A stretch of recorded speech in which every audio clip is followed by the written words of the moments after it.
ನಾವು ಎಚ್ಚರದಿಂದ ಇರಬೇಕು. ಜೀವನದಲ್ಲಿ ನಮ್ಮನ್ನು ಕೆಡಿಸುವುದಕ್ಕೆ, ನಮ್ಮನ್ನು ದುರ್ಮಾರ್ಗಕ್ಕೆ ಕರೆದುಕೊಂಡು ಹೋಗಬೇಕೆಂಬ ದುರ್ಬುದ್ಧಿಯಿಂದ ಬರುವಂತಹ ಜನ ನೋಡುವುದಕ್ಕೆ ಬಹಳ ಚೆನ್ನಾಗಿರ್ತಾರೆ. ಅವರ ವೇಷ ಚೆನ್ನಾಗಿರ್ತದೆ, ಮಾತುಗಳು ಚೆನ್ನಾಗಿರ್ತದೆ, ಅವರು ತಂದಿರೋ ವಸ್ತುಗಳು ಬಹಳ ಆಕರ್ಷಕವಾಗಿರ್ತವೆ, ನಮ್ಮ ಮನಸ್ಸನ್ನ ಸೆಳೆಯುತ್ತವೆ, ನಾವು ಅವರಿಗೆ ಬಲಿ ಬೀಳುತ್ತೇವೆ. ಆದರೆ ಅವರೊಳಗೆ ವಿಷ ಇರ್ತದೆ ಎನ್ನುವುದನ್ನ ಮರೆಯಬಾರದು. ಅಪಕಾರ ಮಾಡಬೇಕು ಅಂತನ್ನುವ ಅಪೇಕ್ಷೆ ಇದ್ದವರು ಎಂದಿಗೂ ಉಗ್ರವಾದ ಕ್ರೂರವಾದ ವೇಷದಲ್ಲಿ ಬರುವುದಿಲ್ಲ. ಅವಿವೇಕಿಗಳು ಬರ್ತಾರೆ, ಆ ಮಾತು ಬೇರೆ.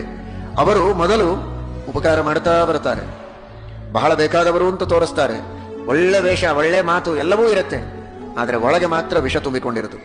ಆದರೆ ಅವರೊಳಗೆ ವಿಷ ಇರ್ತದೆ ಎನ್ನುವುದನ್ನ ಮರೆಯಬಾರದು. ಅಪಕಾರ ಮಾಡಬೇಕು ಅಂತನ್ನುವ ಅಪೇಕ್ಷೆ ಇದ್ದವರು ಎಂದಿಗೂ ಉಗ್ರವಾದ ಕ್ರೂರವಾದ ವೇಷದಲ್ಲಿ ಬರುವುದಿಲ್ಲ. ಅವಿವೇಕಿಗಳು ಬರ್ತಾರೆ, ಆ ಮಾತು ಬೇರೆ. ಅವರು ಮೊದಲು ಉಪಕಾರ ಮಾಡ್ತಾ ಬರ್ತಾರೆ, ಬಹಳ ಬೇಕಾದವರು ಅಂತ ತೋರಿಸ್ತಾರೆ, ಒಳ್ಳೆ ವೇಷ, ಒಳ್ಳೆ ಮಾತು ಎಲ್ಲವೂ ಇರುತ್ತೆ, ಆದರೆ ಒಳಗೆ ಮಾತ್ರ ವಿಷ ತುಂಬಿಕೊಂಡಿರುತ್ತದೆ.